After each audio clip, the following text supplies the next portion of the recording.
हे बघा, विलास भुमरेंनी जे केलेले आहे ते खरंच थोडी चूकच आहे, ते आम्ही मान्य करतो.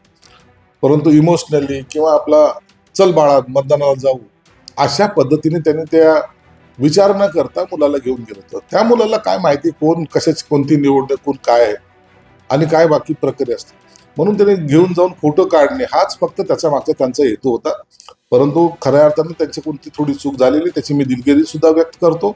असा प्रकार व्हायला नको आणि तोही लोकप्रतिनिधीकडून व्हायला नको होता. हे तेवढं सत्य आहे. म्हणून आता झालंय ते मुलांच्या बाबतीत आहे, ते काही बोगस मतदान किंवा इतर बाबी नाही त्याच्यात. म्हणून आता ह्या विषयाला जास्त आणखी वळण देऊ नये अशी माझी विनंती राहील. नाही नाही नाही, हे इम्तियाज जलील खोटरडा आहे, खोटं बोलतोय.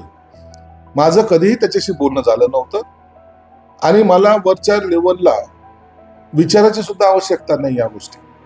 एमआयएम बरोबर जायची गरज नाही हे मी स्पष्टपणे पहिल्यांदा सांगितलं. ना एमआयएमला आम्ही पाठिंबा देणार ना पाठिंबा घेणार. त्यांची तर खुल्या आमाशी ऑफर होती की शिवसेनेने त्याचा उमेदवार उभा करावा, आम्ही त्याला पाठिंबा देऊ. अरे तुझ्या पाठिंबा घेण्यात आम्हाला काय इंटरेस्ट आहे? सत्तेसाठी थोडी जलमलो आहे, म्हणून आम्ही त्याचा पाठिंबा घेणार नव्हतो म्हणजे नव्हतो, हे स्पष्टपणे आहे. म्हणून आमची लायकी पक्षामध्ये काय हे आम्हाला माहिती. पण तुम्ही लोकांच्या दारोदार जे फिरले ना की काहीतरी करायला पाहिजे, काहीतरी गडबड करायला पाहिजे, या ठिकाणचा भगवा उतरण्याची जी काही तुमची मनशा होती ना ती आम्ही कधी पूर्ण होऊ देणार नाही, हे या बाबतीवर स्पष्ट आहे.